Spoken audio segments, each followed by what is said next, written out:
सचमुच एक बहुत ही सुखद दिन है और इसलिए है कि 7 साल के बाद इसी सदन में जब देश के प्रधानमंत्री पहली बार जीत के आए थे तो मुझे प्राप्त हुआ था वो मौका राष्ट्रपति के अभिभाषण पर बोलने का। और 7 साल के बाद जब हम बोल रहे हैं तो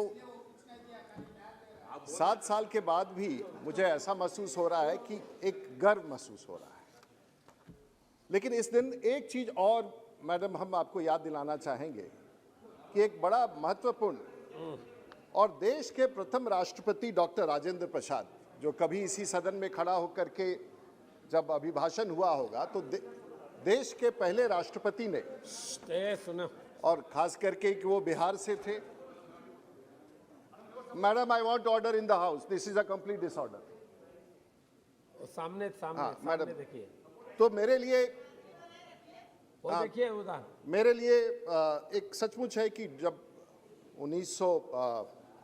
16 मई को 1952 में जब पहली बार पहला राष्ट्रपति का अभिभाषण हुआ होगा और उस समय डॉक्टर राजेंद्र प्रसाद जो छपरा की धरती से, सारण की धरती से, बिहार की धरती से आते थे, देश के पहले राष्ट्रपति थे, तो एक नमन के साथ और उसी परंपरा को लेकर के जब माननीय महामहिम ने अपना अभिभाषण दिया तो मैं देश के प्रथम राष्ट्रपति का वो पहला शब्द और पहला वाक्य बोलना चाहूँगा। और उस समय उन्होंने कहा था आज़ादी के बाद जब पहले भाषण में, भाग्य हमें बुला रहा है और यह हमारा काम है कि हम उसके निमंत्रण को स्वीकार करें। मैं तो ऐसा ही समझता हूं कि भाग्य ने देश को नरेंद्र मोदी जैसा प्रधानमंत्री दिया और आज हम बड़े कामयाबी के रास्ते पर चल रहे हैं। तो भाग्य ने बुलाया और देश को नरेंद्र मोदी की तरह एक प्रधानमंत्री दिया। शायद उनकी वाणी आज पूरी तरह से स्पष्ट दिख रही। हम सब जब भी सदन में खड़े होते हैं तो आखिर पूछते हैं, कांग्रेस के लोगों ने भी इस देश में राज किया, बाकी थोड़े बहुत लोगों ने और भी राज किया, तो आखिर भारतीय जनता पार्टी, हमारा लक्ष्य क्या है, हमारा सिद्धांत क्या है, हमारा मूल क्या है और किस नींव पर हम पर चलते हैं। तो उसमें मात्र 2 धरातल है और ये बहुत ही कोई जटिल विषय नहीं है जिस पर हम चर्चा करें, बड़ा ही सरल है। और जो 2 पिलर्स हैं, जो 2 खंभे हैं, वो क्या? एक हमारे सोच विचारक दीनदयाल उपाध्याय जी, और उन्होंने जो एकात्मा मानवता दर्शन के बारे में चर्चा की और वहां से उभर के निकला अंत्योदय। और अंत्योदय क्या है? और हर के लक्ष्य में, हर भारतीय जनता पार्टी, हर राष्ट्रीय स्वयंसेवक संघ के कार्यकर्ता के लक्ष्य में क्या? गरीबों की उन्नति, किसानों की समृद्धि और युवाओं की चिंता। ये हमारा मूल रूप से देश को ले चलने का और देश के बारे में इंक्लूसिव रास्ता अपनाने का ये तरीका है। और दूसरा क्या था? डॉक्टर श्यामा प्रसाद मुखर्जी, जो हमारे दल के सबसे पहले अध्यक्ष बने, पश्चिम बंगाल से आते थे, वो राष्ट्रवाद। और इस 2 धाराओं पर, 2 पटरी पर हमारे सिद्धांत थे, जो देश के प्रधानमंत्री और पिछले 50, 60, 70 साल में जो हमारे इस फिलॉसफी को विश्वास करने वाले लोग हैं ना, इस रास्ते पर चलते चलते। और हमने क्या अचीव किया?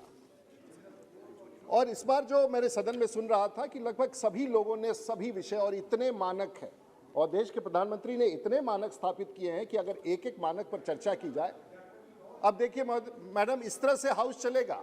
अब आप बताइए तो कैसे? ये कॉन्फ्रेंस स्पीकर जी को बुलाइए, सब डिसिप्लिन का मामला है, स्पीकर साहब को बुलाइए, बड़ा डिसिप्लिन का इनडिसिप्लिन हो रहा है यहाँ। और Adhir Ranjan Chowdhury ji, is this the way you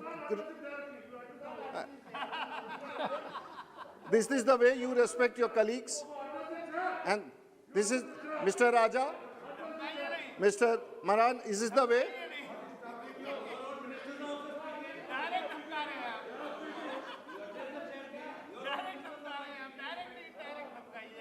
You are a leader of the biggest party, which is very small now, so you must listen to us. रूढ़ी जी इधर बोलिए, अपना इधर बोलिए। हम तो बोल ही रहे हैं, लेकिन व्यवधान कर रहे हैं ना, छोड़ दिया जाए ना इनको, अपना बात बोलते हैं, ठीक है। और कई सारे सोशल फैक्टर्स के बारे में हम कहते हैं। मैं आपको दूसरे चित्र के रूप में देश के प्रधानमंत्री के सपना के बारे में बताऊं। और जब हम लोग कहते हैं कि फाइनेंशियल इंक्लूजन, तो ठीक है, हम हमारे सभी मित्रों ने कहा कि 50 करोड़ नए खाते खोल दिए गए, जनधन अकाउंट, वो तो ठीक है। लेकिन एक दूसरी योजना जो देश के लोगों को मिला, अब देश के प्रधानमंत्री कोई योजना बनाते हैं, चाहे वो सुरक्षा बीमा योजना, अटल पेंशन योजना, जीवन ज्योति बीमा, तो आखिर ये छोटा सा किसानों के लिए, गरीबों के लिए योजना होगी, लेकिन दृष्टि कहाँ है, दिशा कहाँ है? अब आप देखिए अमेरिका जैसा देश, वहां पर इंश्योरेंस, हमें तो कहीं बढ़ना है और हम कहाँ खड़े हैं और किस प्रकार से देश के लोगों को इंश्योरेंस में, अमेरिका में जो इंश्योरेंस का जो रेंज है, जो कवर है, वो 34 ट्रिलियन यूएस डॉलर्स, हम तो 5 ट्रिलियन यूएस डॉलर्स का इकोनॉमी की बात करें। यूनाइटेड किंगडम में जो इंश्योरेंस का कवरेज है वो 3.5 ट्रिलियन यूएस डॉलर्स, जापान में 1.7 ट्रिलियन डॉलर्स और भारत में 0.007।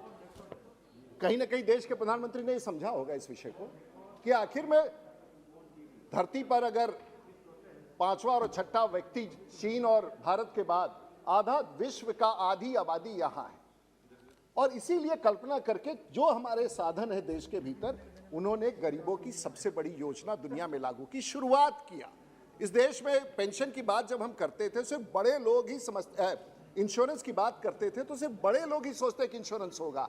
आज देश का गरीब किसान मजदूर भी इंश्योरेंस का लाभ उठा सकता है, ये कल्पना है, और अमेरिका तक पहुंचाएंगे, अगले 100 साल लगेंगे, लेकिन इंश्योरेंस की परिभाषा पूर्ण फिर से डिफाइन कर दिया है देश के प्रधानमंत्री ने।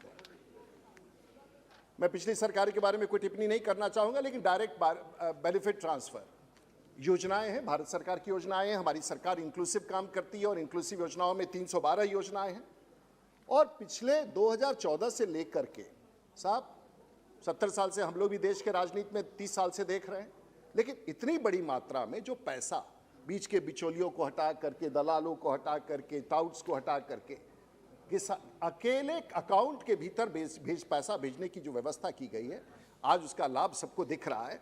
लगभग 20 लाख करोड़ लोगों के अकाउंट में गया है, कभी किसी ने कल्पना नहीं की थी। और अकाउंट में भेजने का लाभ यह हुआ कि सरकार को भी उसका फायदा हो गया, और सरकार ने देखा कि कितने फिक्टिशियस अकाउंट्स थे, बीच में दलाल थे, ये थे, और 2.25 लाख करोड़ की बचत भी हो गई। वो देश का लाभ हुआ, टेक्नोलॉजी का उपयोग हुआ। तो सोचने का तरीका जिस प्रकार से देश की सरकार सोचती है, और ये मैं राष्ट्रपति के उस अभिभाषण के समर्थन में बोल रहा हूं जो उन्होंने देश का जो चित्र पूरे भारत के समय रखा। प्रधानमंत्री सड़क योजना, देखिए शायद कोई चर्चा ना करे, लेकिन अटल बिहारी वाजपेयी जी के सरकार में वेंकैया नायडू इस देश में उस समय ग्रामीण विकास मंत्री, और वाजपेयी जी ने बुला के कहा, भाई मैं तो देश के ग्रामीण सड़कों के बारे में चिंतित हूं। और उस समय जो योजना बनाई गई, ये 2000 की योजना है, और उस समय पीएमजीएसवाई की योजना बनाई गई, और आज 6,80,000 किलोमीटर सड़कों का निर्माण पूरे भारतवर्ष में हो गया। कभी कोई कल्पना कर सकता था? गरीब, मैं आपको इसलिए बताना चाहूँगा, मैं पटना में जब छोटा था तो पटना बिहार के बारे में एक हार्डिंग रोड होता जहाँ से बस चलता था, और मेरा गांव पटना से जो मेरा कॉन्स्टिट्यूएंसी भी है लगभग 80 किलोमीटर दूर है। तो हार्डिंग पार्क से, एक हार्डिंग पार्क वहाँ का बस स्टैंड था, वहाँ से बस चलता था जिस पर मेरी माँ गाँव जाती थी, और उस बस का नाम था वन डे सर्विस। पता नहीं आपको ललन बाबू याद है कि नहीं। सुबह 5 बजे चलता था, लगभग 1 से 2 बजे पहुंचता था गांव, फिर 3 बजे वहां से चलता था 70 किलोमीटर और लौट करके पटना आता था 8 बजे रात का। इसका नाम था वन डे सर्विस। आज उस वन डे सर्विस में, आज पटना से मैं अपना गांव 50 मिनट में पहुंच जाता हूं। यह है उस प्रगति का मार्ग, और यह है इस रास्ता जो देश की सरकार ने और देश के प्रधानमंत्री ने दिखाया। भारतमाला की भी कल्पना अटल बिहारी वाजपेयी जी ने की थी, गोल्डन क्वाड्रिलैटरल की चर्चा की थी 1999 में, और north south east west corridor. और पूरे आंकड़े बताते हैं कि ऑन एवरी डॉलर स्पेंड, जो बड़ा रिसर्च है, the return is more then 20%। और India is density of road, जो अधिक से अधिक जाल जो बिछा है दुनिया भर में, भारत का श्रेणी density of roads in India is more than Germany and France. अब किसी तो कभी तो ये कोई बोलता नहीं होगा, लेकिन देश के प्रधानमंत्री जानते हैं कि कहां कहां हमारा लक्ष्य है। और आज डेंसिटी की बात करते हैं, जो घनत्व, सड़कों का घनत्व पूरी दुनिया में भारत का सबसे ज्यादा है। यही उपलब्धि है, देश यही चाहता था, देश का यही सपना था। महोदय, आज दुनिया में भारत का रोड नेटवर्क सेकंड लार्जेस्ट है। सबसे पहले अमेरिका है, और अमेरिका के बाद भारत है, और ये श्रेणी में हम दूसरे स्थान पर खड़े हैं। भारत में चाइना से भी हमारा सड़कों की दूरी, हमारी लंबाई ज्यादा है, ये कोई मानने के लिए तैयार नहीं है।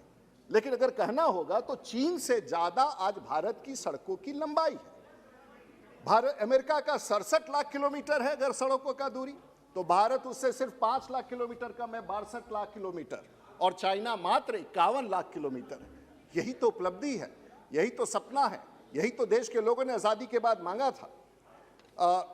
एक उल्लेख करना चाहूंगा, अमेरिका के बारे में कहते हैं सचमुच सबसे बड़ा देश है, सबसे रिचेस्ट देश है, सबसे अमीर देश है, और वहां के राष्ट्रपति ने एक बार कहा था, जॉन एफ कैनेडी ने, और ये सब लोग कहते हैं और हमको इसको बार बार दोहराना चाहिए। उन्होंने कहा था कि America does not have good roads because it is rich, America is rich because it has good roads. यही तो सेंटेंस है। शायद ये कहीं ना कहीं ऐसे स्टेट्समैन, ऐसे पॉलिटिशियंस, ऐसे लोगों का जो स्टेटमेंट है हमारे दिल में, और शायद हमारी सरकार भी इस, चाहे अटल बिहारी वाजपेयी जी उस समय हो या वर्तमान के प्रधानमंत्री जी हो, वो उस लक्ष्य को प्राप्त करने के लिए चलते हैं। महोदया, स्मार्ट सिटीज, अब लोगों ने कहा कि भाई स्मार्ट सिटीज, हम तो कहते हैं कि नाला बना दो, ये कर दो, वो कर दो, बिहार सरकार भी लगी रहती है, हम सब लोग रहते हैं, ललन जी भी, हम लोग सब लोग स्मार्ट सिटीज। लेकिन देश के प्रधानमंत्री जब स्मार्ट सिटीज की बात करते हैं तो उल्लेख क्या है? स्मार्ट सिटी का मतलब कोई स्मार्ट थोड़ी ना हो जाता है कपड़ा पतलून पहन करके। स्मार्ट सिटी की तुलना हम करते हैं उन देश के उन स्थानों से न्यूयॉर्क में। न्यूयॉर्क के लोगों का जो एसेट्स है, लोग का, सरकार का नहीं महोदया, लोग का, न्यूयॉर्क के लोगों का एसेट्स कह दीजिए, गाड़ी घोड़ा घर मकान दुकान, वो $3 ट्रिलियन है। और उसके बाद लंदन का शहर का 2.7 ट्रिलियन $, टोक्यो का 2.5 ट्रिलियन $, मुंबई का 0. भारत में अगर सबसे समृद्ध माना जा रहा है किसी भी शहर को, वो है मुंबई। और मुंबई आपका शहर, आपके राजधानी का शहर, मुंबई में 0.95 ट्रिलियन। अब मुंबई जाने के लिए हमारे बिहार से भी गरीब जाके वहां मजदूरी करते हैं, वहां चौकीदारी करते हैं, वहां आखिर ईज ऑफ लाइफ जिस जगह पर इसकी व्यवस्था होती है। अब Mumbai accounts for 6% of the Indian economy. अब बताइए तो साहब, ये तो सोचना है। देश के प्रधानमंत्री जी ने जरूर सोचा होगा कि देश भर में स्मार्ट सिटीज बनाओ, कभी तो शुरुआत करो देश में कि सिटी स्मार्ट हो, वहां के लोगों की आय बढ़ी, वहां का इनकम बढ़े। और आज मुंबई में देश का 30% of income tax is from Mumbai and 60% of the custom duty is from Mumbai. 35 हो गया, चलिए ठीक है। तो आखिर ऐसा क्यों हुआ? एक शहर में क्या होना चाहिए? पब्लिक ट्रांसपोर्ट होना चाहिए, मेट्रो होना चाहिए, पावर होना चाहिए, कोर बैंकिंग होना चाहिए, कमर्शियल हब होना चाहिए, शिक्षा होना चाहिए, एंटरटेनमेंट होना चाहिए, हॉस्पिटैलिटी हो। अरे भाई तो सुनो यार, अपने तो किए नहीं, कुछ किए नहीं 30-35 साल में, तो आप क्या सुनोगे? टूरिज्म, हेल्थ केयर, एक रेसिपी होता है एक शहर का, और इसी तरह से जब संरचना बनेगा किसी शहर का तो निश्चित रूप से आने वाले दिनों में उस शहर के लोगों का भी कल्याण होगा और उस राज्य का भी कल्याण होगा। महोदया, अगर विषय को आगे लेके चलते हैं, भारत में अगर फास्टेस्ट ग्रोइंग सिटीज अब तैयार तो हो रहा है भारत में, अब हमको छपरा को भी करना है, हमको आरा को भी करना है, हमको भोजपुर को भी करना है, हमको औरंगाबाद को भी करना है, हमको पटना को भी बढ़ाना है। आज 100 साल के भीतर, आजादी के अगले 25 वर्ष में, इन सब शहरों का जीडीपी जो है उस राज्य के जीडीपी से ज्यादा हो जाएगा। तो उसकी तैयारी हो रही है, और देश के प्रधानमंत्री का कल्पना है कि ऐसे 200-250 शहर बने। त्रिची, तिरुपुर, राजकोट, नागपुर, आगरा, विजयवाड़ा, बेंगलोर, सूरत, हैदराबाद, चेन्नई का जो इकोनॉमी है वो 9 गुना अगले 25 वर्ष में बढ़ जाएगा। तो देश छूटना नहीं चाहिए, योजना बनानी चाहिए जो देश के अंग छूटे हुए हैं, और इसीलिए स्मार्ट सिटीज का कॉन्सेप्ट ला करके श्रीनगर का, कश्मीर का, जम्मू का क्यों छूटेगा? और देश के प्रधानमंत्री ने शुरुआत तो कर दी है, और उसका लाभ भी प्रत्यक्ष रूप से दूसरे स्थानों पर दिख रहा है। यह है स्मार्ट सिटीज का कॉन्सेप्ट, ये नहीं है जो हम लोग सोचते हैं कि स्मार्ट सिटी में नाला बना दो।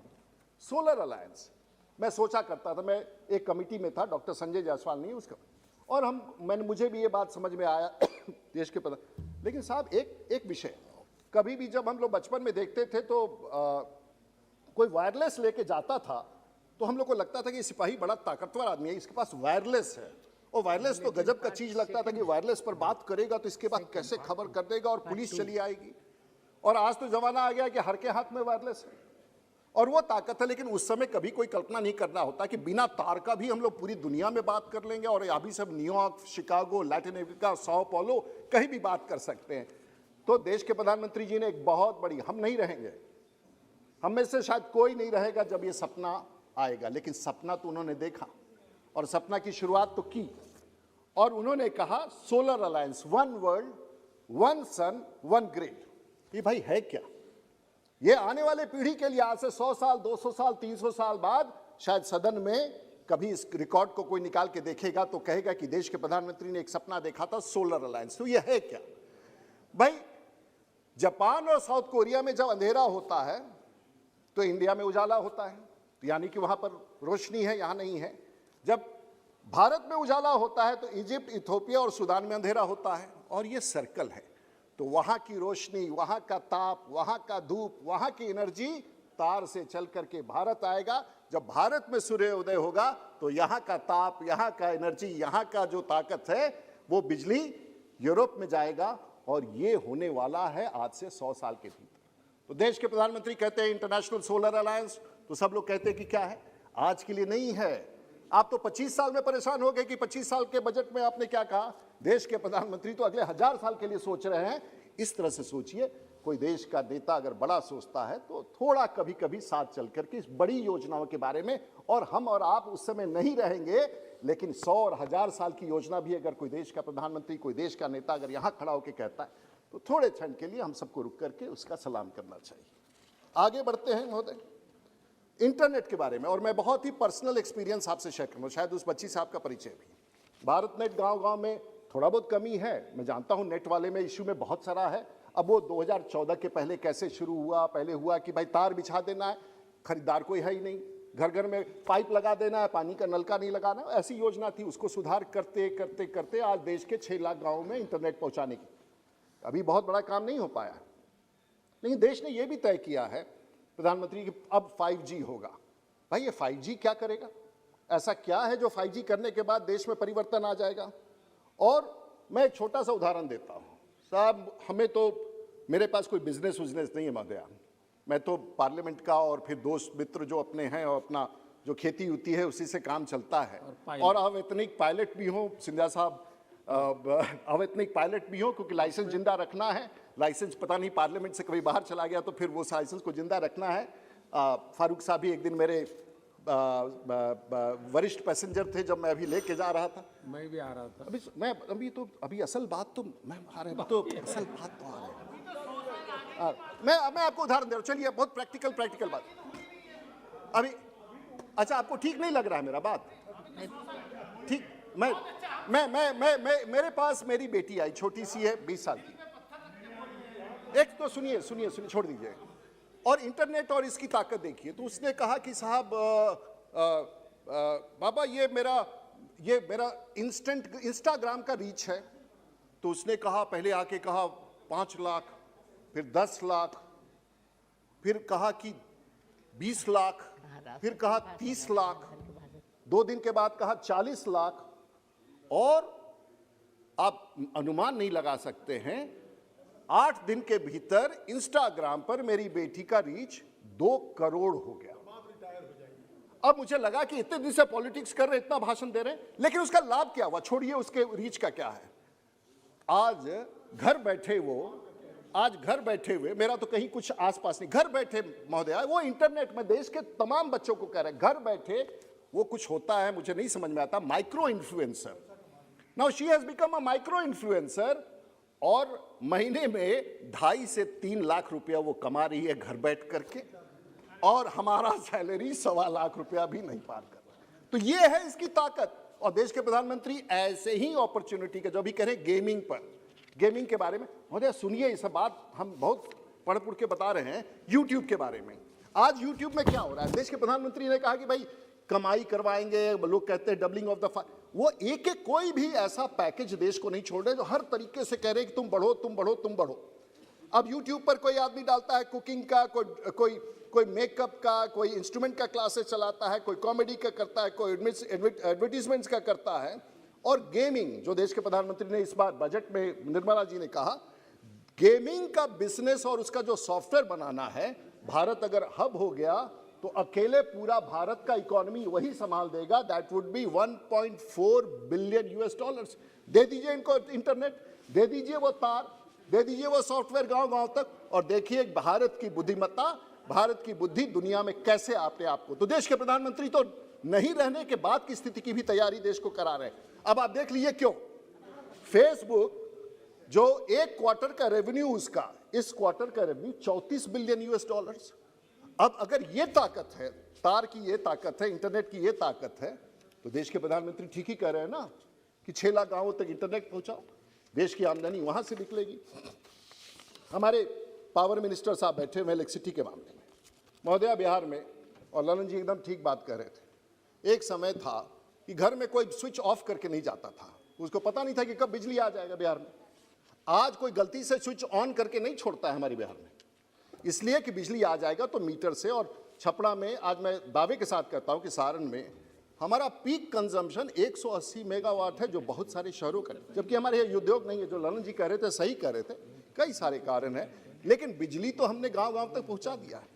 अब इसके बाद अब हमारे यहाँ ग्रिड है। अब देखिए सोचने का तरीका, एक रसूलपुर ग्रिड है। अब बिजली के लिए हमको कहीं कांटी और बरौनी की चिंता नहीं कर। हमारे यहाँ जो बिजली आता है, महाराष्ट्र आपका राज्य है, गर्व है उस राज्य पर, 42,000 मेगावाट बना रहा है, गुजरात 41,000 बना रहा है, तमिलनाडु 35,000, उत्तर प्रदेश 30,000 करना। भाई हम तो वहां से, मेरे घर में जो बिजली चल रहा है, हो सकता है महाराष्ट्र का हो सकता है कर्नाटक का हो सकता है उत्तर प्रदेश का हो सकता है तमिलनाडु का हो। ये तो है देश।